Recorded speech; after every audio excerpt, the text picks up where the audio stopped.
Catus Maximus here, this time with a Black & Decker number 83 heavy duty 8 1/4 inch Sidewinder saw. So that's why I have this saw, because new 8 1/4 inch saws are a little expensive, and this is a great one. One aspect I really like about it is the ergonomics of the handle on this saw.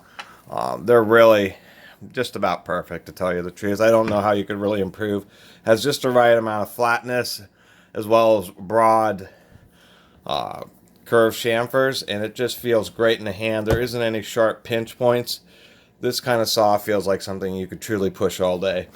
It is pretty heavy. It doesn't have a base plate quite as thick as on the skill saws, but this saw is already so heavy, I'm sure that's why they did it. It does have turned up lip, so that does help with rigidity, as well as a structure over here for the side handle.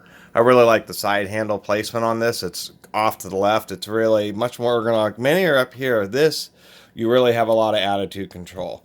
Although I can see that your hand's a little closer to the front of the blade, so that may be an issue.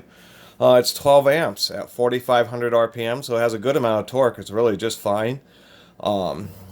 This is probably a 19th. I would be hard-pressed to say it's late 60s, so I'm saying it's somewhere in the 1970s. It actually says it's catalog number 830 and then number 83, so it's kind of interesting. They're two different part numbers, probably during a transition period.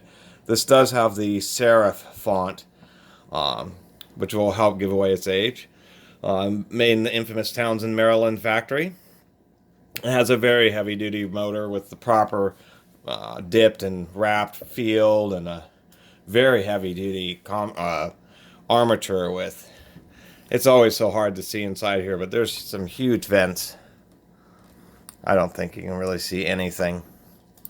But it's a fully, what you would consider armored, where they wrap the whole big front side of the armature. Here we go. A motor just like this one.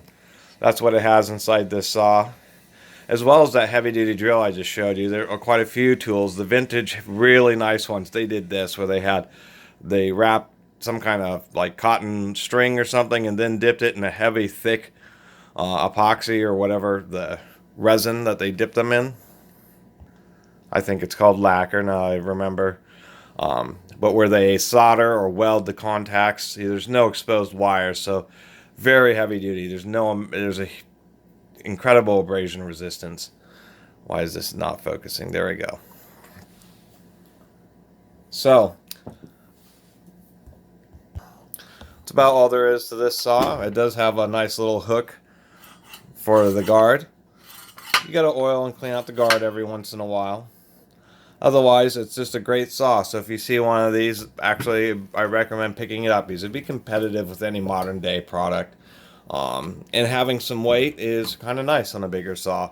It does have a 2 3/16 depth of cut at 90 degrees.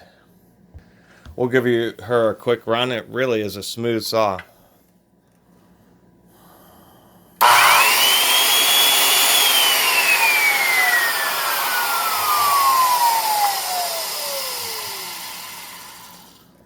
It's like perfectly smooth. The way it sounds is like a finely manufactured machine. It really is.